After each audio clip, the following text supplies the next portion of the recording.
Thank you, Madam President. In the 8 days since the Secretary General last briefed you on Lebanon and the Middle East, the situation in Lebanon has become even more alarming. The exchanges of fire between Hezbollah and the Israel Defense Forces, which commenced on 8 October last year when Hezbollah fired on Israeli targets in stated support for Gaza, have intensified dramatically. Hezbollah has stepped up its attacks on Israel, firing rockets, missiles, and drones further south, including towards Haifa and Tel Aviv. Israel responded with attacks now across Lebanon, including in the capital Beirut, striking hundreds of Hezbollah targets, many in densely populated areas, and causing widespread destruction, displacement, and suffering.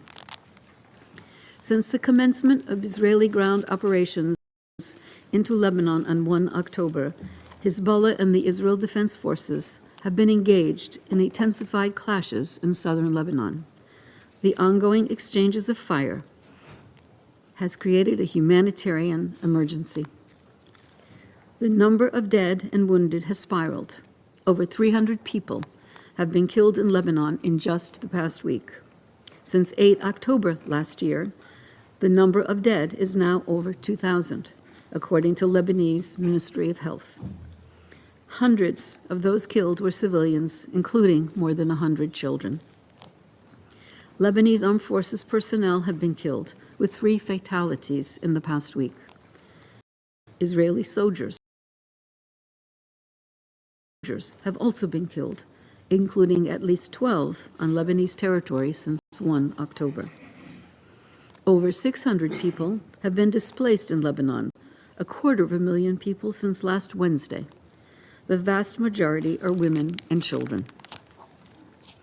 A quarter of Lebanese territory has been placed under so-called evacuation orders issued by the Israel Defense Forces, affecting more than 100 villages and neighborhoods, with the IDF giving people as little as 2 hours' notice to vacate their homes, often in the middle of the night. Around 250,000 people, including Lebanese and Syrians, have fled into Syria. Tens of thousands more have departed through Beirut airport. Lebanon's health sector is under immense pressure. Many hospitals and centers closed following airstrikes hitting healthcare facilities and personnel. The flash appeal, launched last week, requests $425 million to assist 1 million people over the next 3 months.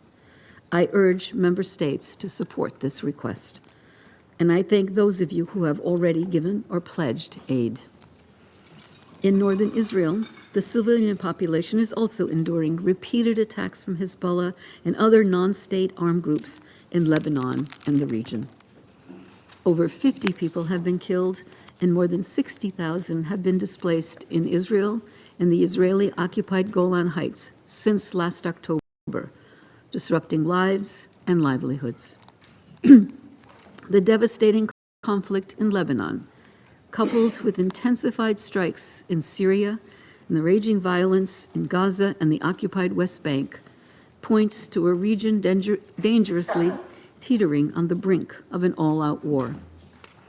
Madam President, our collective inability to stop the violence and stem the bloodshed is damning. Hezbollah and other non-state armed groups must stop firing rockets and missiles into Israel. We urge Israel to stop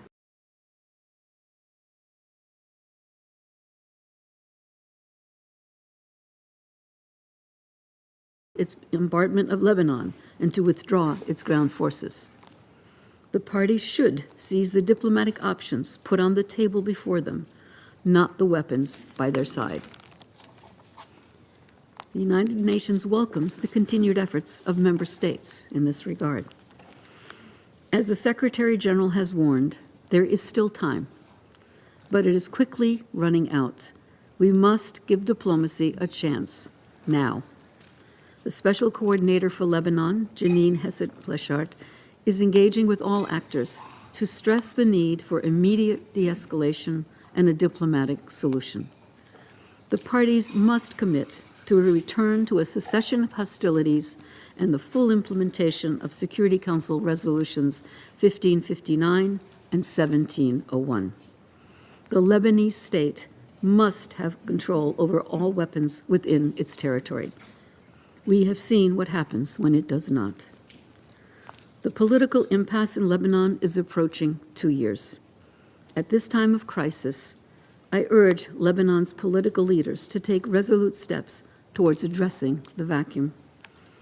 The state sovereignty and territorial integrity of both Lebanon and Israel must be respected. Obligations under international law, including international humanitarian law, must be upheld.